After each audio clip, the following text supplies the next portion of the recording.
Olá pessoal, tudo bem? Hoje começando mais um vídeo que vai ter a ver com um vídeo anterior que eu fiz quando eu narro, que eu digo quem foram os Beatles do esporte, né? Eu mostrei para vocês que fiz esse quadro, né? E até fiz o trocadilho, né? The Sportals, então Beatles do esporte, né? Chamberlain, Senna, Federer e Messi nos lugares de John, Paul, George e Ringo. Fiz até algumas analogias entre eles no sentido cronológico das personalidades, né? Mas eu deixei claro que esses Beatles do esporte são antes de qualquer coisa para mim, né? O quadro é meu, né? Eu que concebi essa ideia, mas então não é por eu ver semelhanças e eu ver que devam ser considerados assim, mas tem muito a ver com a minha história pessoal e sobretudo a minha história através da história do esporte, através da história da música, da cultura, né? Os meus anseios, os meus desejos, a minha vontade de conhecer mais, entender, me aprofundar nesses temas é que me coloca esses quatro como sendo os mais icônicos personagens para a minha trajetória, né? Então hoje, como diz o título desse vídeo, quem foi o Beatle do boxe? Vai ser o meu quinto esporte, né? Futebol, Fórmula 1, tênis e basquete são os muito abordados aqui no canal. Já falei de algumas outras modalidades, né, do próprio automobilismo, como Fórmula Indy, NASCAR. Ainda pretendo fazer um outro vídeo sobre moto velocidade. Também abordei algumas outras modalidades, como futebol americano, futebol feminino, que não é outra modalidade, mas entendendo, né, o futebol feminino. Mas esses são os quatro, falei também de atletismo, né? Mas esses são os quatro esportes principais para mim, os que eu mais gosto, os que eu mais acompanho. E o boxe viria no quinto lugar, né? Especialmente, naturalmente, a categoria de pesos pesados, mas de uma forma geral eu entendo que é um esporte, e já falei sobre isso um dos vídeos das perguntas, o primeiro vídeo de perguntas que eu fiz. Uma das perguntas era boxe ou MMA, né? E eu explico ali porque, mesmo com a sua baixa na popularidade no que diz respeito às transmissões, aos nomes mais famosos, ainda eu entendo que o boxe é das lutas o principal, né? A principal das lutas que existem no mundo segue sendo o boxe. E então o boxe também tem muito a ver com a minha vontade de conhecer as coisas, né? Vários vídeos eu falo sobre situações específicas, mas eu fiz dois vídeos recentes, relativamente recentes, falando um sobre o Maguila e outro sobre o Muhammad Ali, né? Maguila falando da injustiça que é cometida para com ele aqui no Brasil e o Muhammad Ali tentando explicar e que ele para mim é a melhor definição entre maior e melhor, né? Ele de fato é o maior nome da história do boxe, vai ter a ver com uma passagem que eu vou narrar daqui a pouco, mas ele é o maior nome da história do boxe, é o maior ícone, o maior personagem. No entanto, eu entendo que houve outros lutadores melhores do que ele, e este do qual eu vou falar não é necessariamente o melhor, embora para mim, de todos os modernos, né, provavelmente eu votasse nele como o principal lutador, mas, de novo, tenha muito mais a ver com meu interesse, minha vontade de aprofundar. E esse personagem é riquíssimo também. Ele é diferente do Muhammad Ali em muitos aspectos, ou em quase todos eles. Porém, ele é um personagem riquíssimo e tem uma trajetória totalmente distinta de quase tudo que eu já vi no esporte. Então eu vou começar falando sobre ele e explicar por que ele é o meu quinto Beatle, vamos dizer assim. Até duas curiosidades. Como quinto Beatle, né, todo mundo sabe que o George Martin era o maestro dos Beatles e ele é responsável por um salto de qualidade enorme neles, desde o princípio, mas sobretudo nas evoluções e tudo que ele foi trazendo, as ideias que ele foi tendo. Tanto é assim que eles até deixaram, né, no disco do Yellow Submarine, foi incluídas, né, 6 ou 7 canções instrumentais compostas pelo George Martin. Então não deixa de ser um tributo a ele, a inclusão, né, de todos os discos dos Beatles.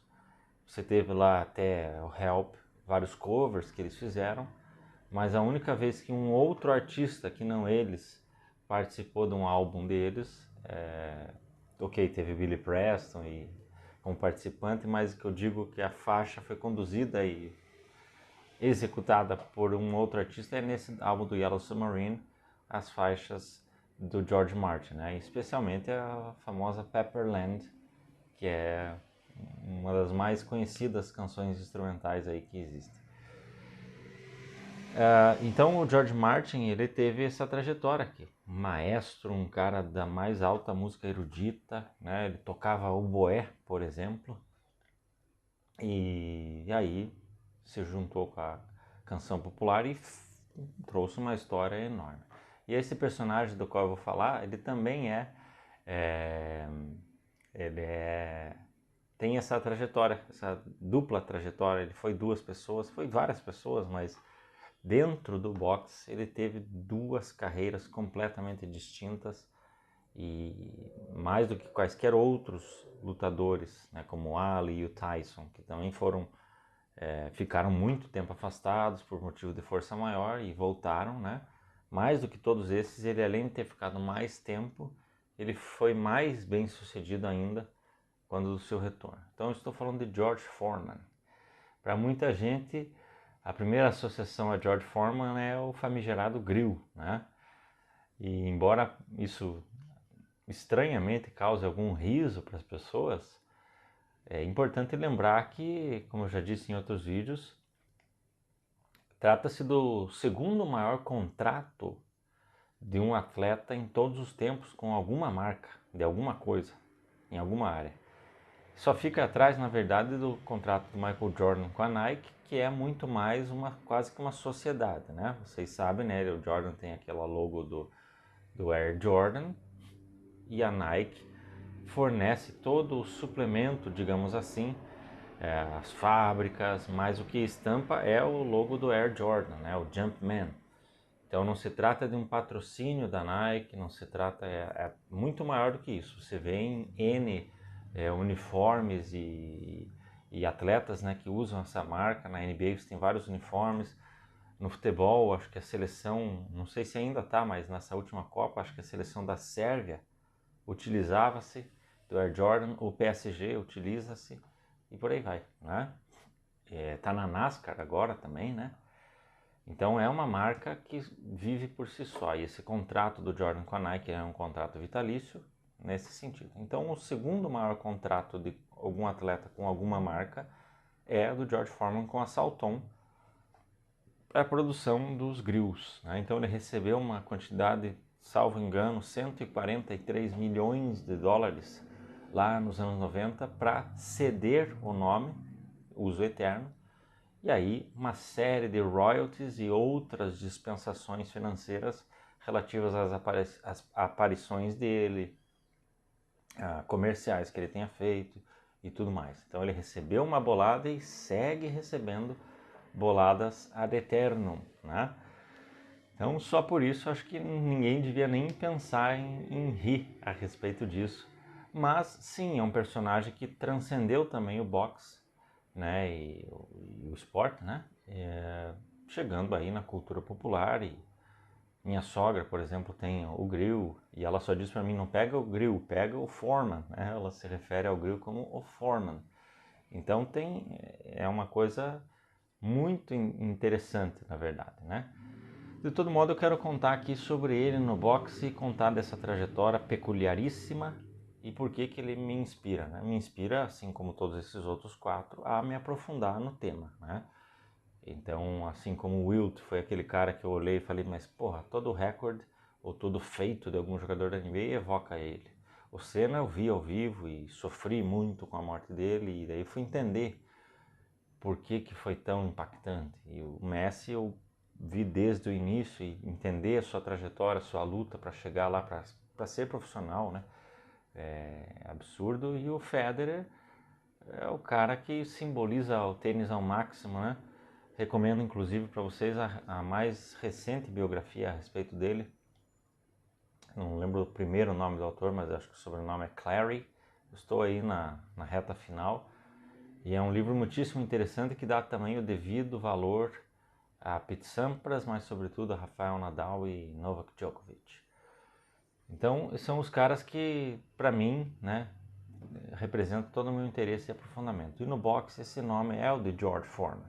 Eu, como todas as pessoas da minha geração, cresci tendo o mito Tyson, né, como referência, tanto positiva quanto negativamente. Positivamente pela forma que ele era dominante, negativamente pelo retorno pífio que ele teve, né? Embora tenha tido várias lutas muito interessantes, mas você vê que era contra lutadores de nível mais baixo.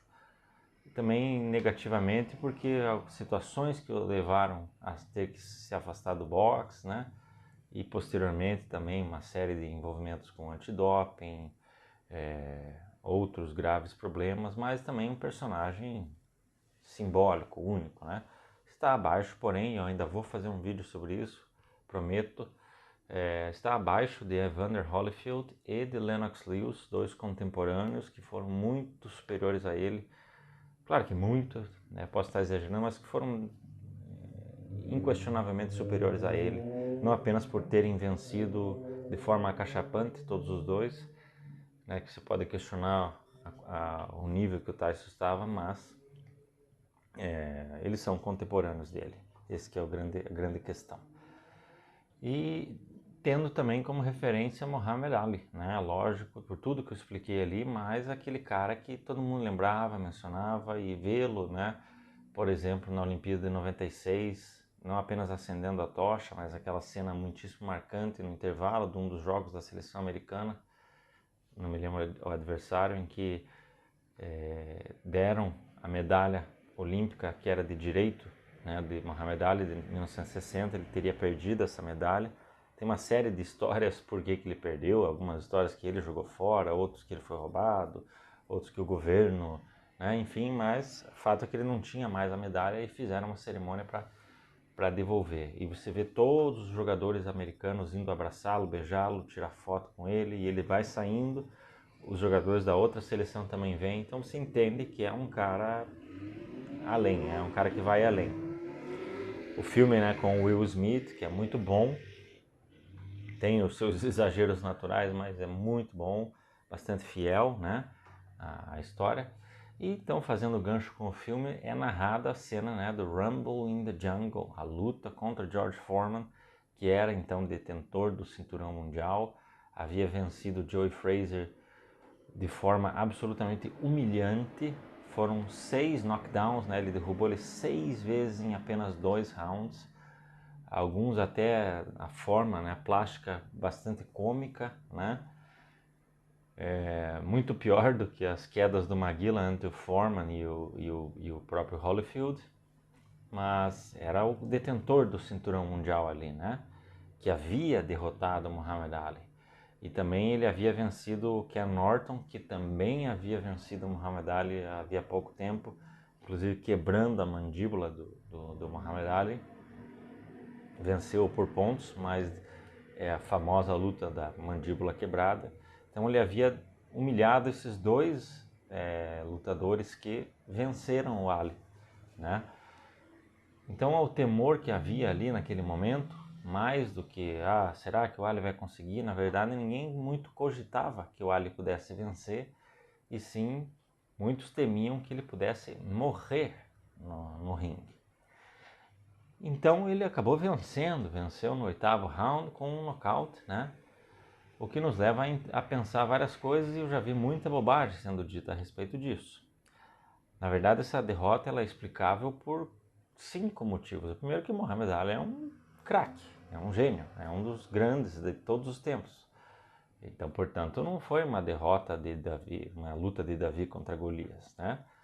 Segundo, que teve também a situação seguinte, que eles haviam acordado a luta, que deveria acontecer em setembro, mas dentro dos seus sparrings, o Foreman tem um corte no olho, um corte relativamente profundo aqui na parte do supercílio, e a luta precisa ser adiada em mais ou menos 40 dias, né? O que alterou uma série de dinâmicas, porque a luta ia acontecer lá no Zaire, e estava projetada para acontecer, digamos, em um curso ali de 10 dias, e precisou acontecer num curso de 45 dias. Então, houve uma série de alterações, o preparo físico foi afetado enormemente. Terceiro, e a gente pode entender sim, que é sempre um fator muito importante, como as derrotas, por exemplo, da seleção brasileira para o Uruguai em 50, é tão marcante também por isso, pela arrogância, pela prepotência, pelo achar que vai ser muito fácil. Né? O próprio Foreman disse que estava pronto para vencer de 1 a 2 rounds. Outro motivo que tem a ver com essa questão do 1 a 2 rounds, o Foreman ele era exemplo do que era o Mike Tyson no seu período pré-prisão, e ele era tão dominante e tão assustador quanto o Tyson, né? Ele era um lutador muito do que o Tyson foi, só que ele era ainda mais alto, né? Muito mais alto, então ele tinha uma imposição física ainda maior. Ele havia vencido,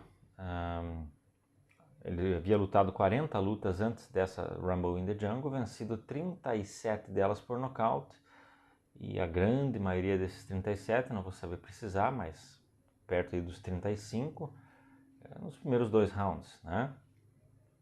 Então, somado a essas lutas dele anteriores com Norton e Frazier e as do Ali com Norton e Frazier, ele pensou que ia ser muito fácil. E, portanto, o físico dele não era preparado para aguentar um pouco mais. Né? Então, ele foi forçado a lutar muito mais do que ele estava acostumado, e ele realmente acusou o golpe na parte física, naquilo que em inglês se chama de stamina, né? Então a resistência física. O Foreman já estava naquela fase do cara ofegante, né? O Ali ainda, além de tudo, além de ter pensado nisso, ele criou ali naquele momento aquela estratégia do rope a dope, né? De se segurar nas cordas e aguentar. Então, todos esses fatores juntos, o enorme calor do Zaire, claro que também estava calor para o Muhammad Ali, né? Mas todos esses fatores somados, além de tudo, a experiência muito mais vasta, né, do Muhammad Ali, que já estava ali no seu 12º ano profissional, se você cortar os tempos que ele não, os anos nos quais ele não pôde lutar, né? Então, 12, 13 anos como profissional, ao passo que o Foreman havia sido campeão olímpico em 68 e iniciado sua trajetória profissional em 69, então tinha 5 anos ali de carreira profissional contra 14 do Ali. Né? Então, todos esses fatores somados tranquilamente explicam essa derrota.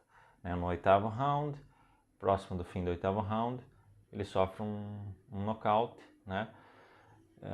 Além disso, teve outras situações, como por exemplo, ele esperou, ele achou que ele tinha que esperar um pouco mais, o técnico dele falou para ele, espere a contagem chegar até X, e ele esperou, aí o juiz já decretou a derrota na sequência.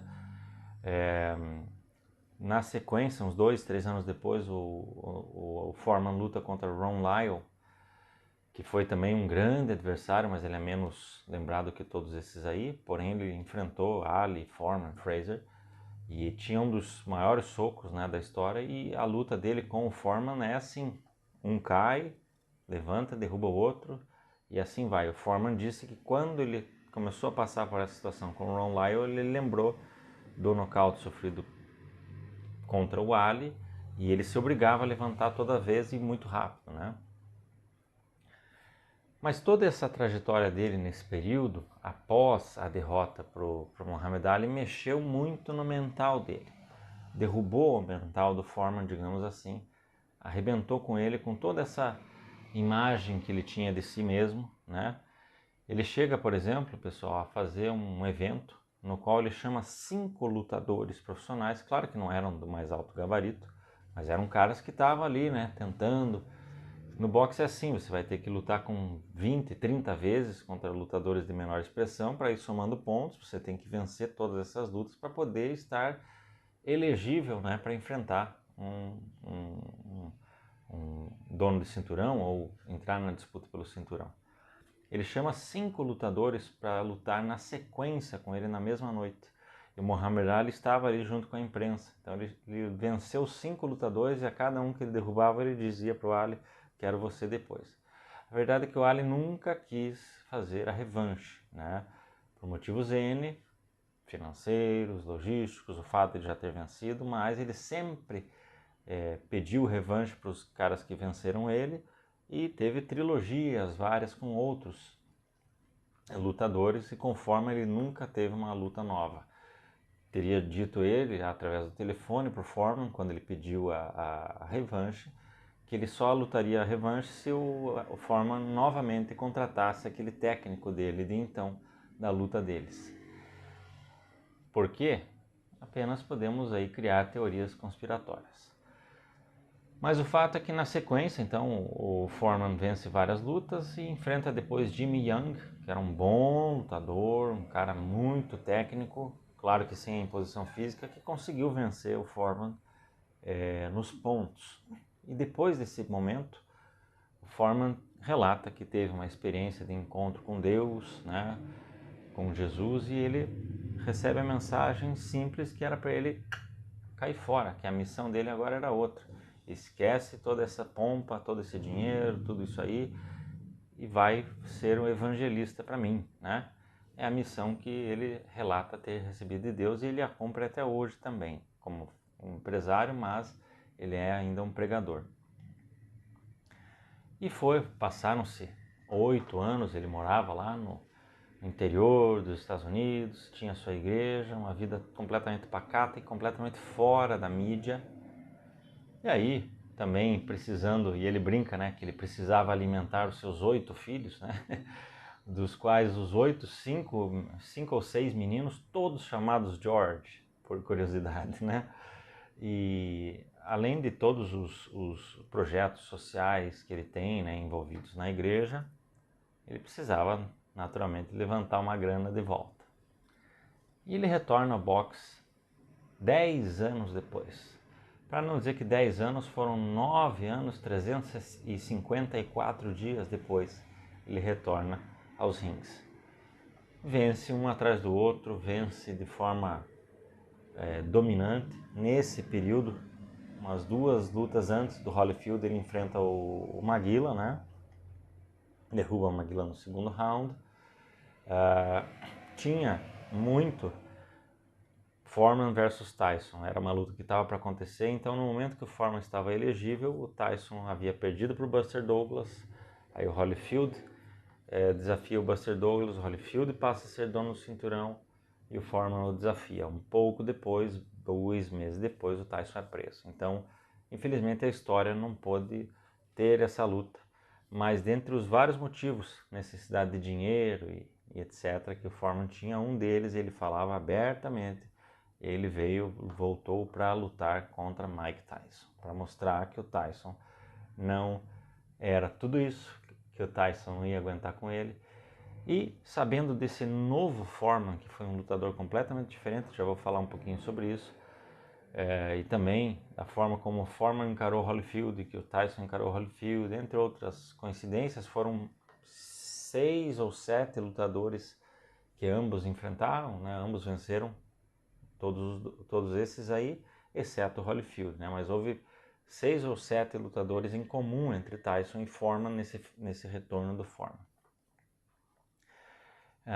Então ele enfrenta o Holyfield, dizia-se abertamente na imprensa que vá para casa, George, vai embora, cara, beleza, legal, né? Você lutou aí, ganhou 20 e tantas lutas aí nesse seu retorno, já pegou a tua grana, agora vai embora, né?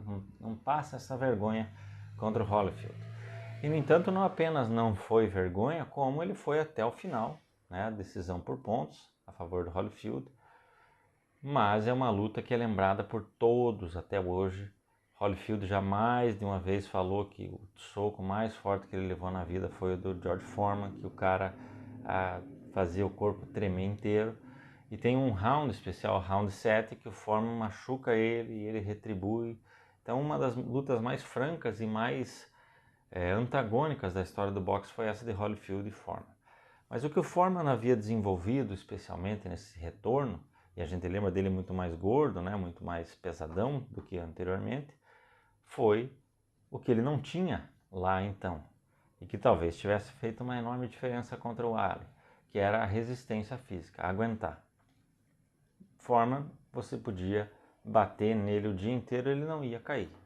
Nenhuma vez nesse período do seu retorno ele teve um knockdown, que dirá um knockout. Ele perdeu apenas 3 lutas, todas elas por pontos, para o Holyfield para o Tommy Morrison, que era o Tommy Gunn do Rocky V, e a sua última luta para Shannon Briggs, que inclusive eu lanço esse vídeo nesse dia 22 de novembro com o propósito dessa luta, que foi em 22 de novembro de 1997, exatamente 24 anos atrás, a última luta do Foreman. Teve algumas possibilidades dele retornar, mas não teve outra luta. E sobretudo essa luta contra Shannon Briggs, que também tem um dos mais altos índices de nocaute, é um dos grandes lutadores aí dessa geração pós Tyson Holyfield e Lewis, no sentido de que vieram após eles, né? Um cara longevo, um cara muito vencedor e que tem um alto índice de nocautes, né? Parênteses, se você pegar dentre os pesos pesados, o índice de vitórias e vitórias por nocaute, você vai ter 5 lutadores que têm um percentual de nocaute em relação às vitórias maiores do que o do Foreman. Porém, todos esses que estão à frente dele têm menos de 50 lutas. O Foreman teve 81 lutas. Ele venceu 76, 68 delas por nocaute. Então, o índice de aproveitamento dele, em um dado momento, era o maior de todos os tempos, e com essas últimas lutas, as últimas derrotas, acabou ficando um pouquinho menor, né? Mas ele desenvolveu não apenas a resistência física, mas aguentar a pancada. Então ele tinha aquela defesa cruzada, ele punha os braços de uma forma totalmente diferente da média e aguentava, resistia quanto mais fosse. Então ele era extremamente inteligente, né? Ele desenvolveu técnicas e ele foi um lutador completamente diferente do que era aquele primeiro Foreman. Se lá ele tinha também umas coisas muito peculiares, como por exemplo, ele de uma certa forma ele empurrava o lutador quando ele se aproximava para deixar prontinho para o golpe. Ele sabia ver o jab, então ele conseguia antever, né, o soco que o lutador ia dar. Ele cruzava o ringue, né, então ele ia caminhando sempre para cima, né. Ele não deixava o lutador fugir muito, então ele ia cruzando, cortando o ringue, que eles chamam. E o próprio Ali havia dito antes da luta que ia dançar muito, né? E ele acabou desistindo dessa estratégia. Então ele tinha sim a estratégia de cansar o Foreman, a estratégia de usar a força do Foreman contra si próprio, porém a ideia do dançar, que é peculiar do Ali, ele não pôde praticar contra o George Foreman porque ele tem esse corte de ringue. Então ele tinha coisas muito peculiares lá e desenvolveu outras tantas agora, sobretudo na parte da resistência. E o grande nocaute dele contra o Michael Moorer, por exemplo, vinha desse 1-2. Ele dava um jab e batia direto. Demorava, às vezes, demorava um pouquinho mais, mas na hora que entrava era batata, né, que a luta ia acabar. Michael Moorer, que ele vence, foi no dia 5 de novembro. Eu havia pensado em fazer no dia 5 de novembro, mas eu deixei para esse último aí, de 93. Michael Moorer foi o cara que tirou o cinturão do Holyfield, portanto não era um qualquer. Aliás, todo dono de cinturão, se você observar, basicamente ele vai estar invicto, né? Quando eles conseguem o cinturão, basicamente eles vão estar invictos, salvo algumas exceções. E o Michael Moorer era um cara de altíssima consideração naquele momento. Tinha perto de 30 lutas, ou até mais de 30 lutas, acredito que um pouquinho menos, invicto, né? E havia derrotado o Holyfield, como eu falei, ele que tomou o cinturão do Holyfield, o cinturão que o Holyfield havia conquistado pela segunda vez, né? Quando ele perde para o Riddick Bowe, recobra, e aí o Michael Moorer que tirou dele. A vitória do George Foreman naquele dia é espetacular pelo fato de que ele já tinha 45 anos, então até hoje ele é o mais velho dono de cinturão de todos os tempos, por ser 20 anos depois, né, da derrota dele para o Muhammad Ali, ou 20 anos da primeira vez que ele havia conquistado, não, foi em 94, então 20 anos depois dele ter perdido o cinturão para o Ali, ele volta. Então também essa distância entre uma conquista e a outra, né, ser dono do cinturão aqui e voltar 20 anos depois também é inexistente, né, não tem comparação. O tempo que ele ficou fora, né, ele se tornou outro lutador. Então o George Foreman tem uma trajetória que é talvez a mais peculiar, eu diria que na história dos esportes, porque nós temos vários atletas que se reinventaram, que mudaram seus estilos, né? Você pega aí, por exemplo, o Ronaldo Fenômeno, que era um cara de explosão, e aí com as cirurgias no joelho ele se tornou um centroavante, foi dominante também nesse período. Então, com lesões a gente pode pensar vários casos distintos, né? O próprio Muhammad Ali, né? Ele tinha um ótimo cartel, 29 lutas, 29 vitórias e 23 delas por nocaute antes de ser preso, né? Ter o seu cinturão retirado, né? Em virtude, né, da questão com o exército americano. Tyson também, que tinha várias lutas, apenas a derrota por Buster Douglas até ser preso. E quando voltou, então todos eles têm trajetórias N. Eu fiz um vídeo especial sobre as voltas por cima, né, da história dos esportes. Falo que o Niki Lauda tem a maior volta por cima da história dos esportes. Ele também mudou seu estilo, repensou, mas não houve nenhuma mudança tão drástica de estilo e de tudo, né, que era praticado anteriormente para o que passou a ser praticado, como o de George Foreman, sem contar o espaçamento entre uma coisa e outra. Então tudo isso me chamou muita atenção, né? Eu fui naturalmente conhecer o George Foreman já nessa fase em que ele era bem mais pesadão, então a minha lembrança dele criança era mais ou menos isso. Vi algumas lutas dele provavelmente, mas eu fui ter que ir no vídeo para entender o carinha do grill e para entender aquela luta, por que ela é tão emblemática na história do Muhammad Ali. Inclusive foi o evento, à época, mais visto de todos os tempos pela televisão, pelo satélite, pela transmissão, né? Mais de 1 bilhão de pessoas a assistiram. Segue aí dentro da lista dos eventos ao vivo mais vistos de todos os tempos, considerada a época muitíssimo peculiar. O Foreman também já deu um depoimento sobre isso, né? Que ele batia no Muhammad Ali, e aí num dado momento, lá pelo 6º round, o Ali falou: é só isso que você tem? Ou isso é tudo que você tem, George? Então o Ali entrou no psicológico dele, né, e afetou. O fato dele ter voltado, né, como pastor, pregador e com uma outra visão também é muito interessante, porque a gente vê, né, a religião sendo usada nos esportes, a torta e a direito, mas também a forma que ele utilizou nunca foi proselitista, ele nunca falava assim no sentido faixinha e etc. Ele falava: não, eu estou aqui porque Deus quer, né? E um depoimento muito interessante dele foi que lá contra Muhammad Ali as orações eram dirigidas para proteger o adversário dele, eram contra ele, e agora, quando ele retornou, as orações eram feitas para protegê-lo. Então, certamente, até por conta dessa questão da religião, né, religião evangélica, que a gente associa muito negativamente, muitas vezes, né, com esportistas, que a gente vê eles utilizando para benefício próprio, para fazer média, ele não fazia, né? Então, por tudo isso, por conta da sua trajetória dentro do boxe e fora dela, para mim, George Foreman é o Beatle do boxe. Para mim é o lutador de boxe que eu mais gosto, o cara mais icônico, o cara que mais me inspirou a entender a história do boxe, a história dos esportes, a história da religião dentro do esporte, a história do esportista como negócios. É um cara completo para todos. Fica a dica para você entender mais desse cara que tem o grill que você eventualmente já tem usado. Beleza, pessoal? Um abraço a todos.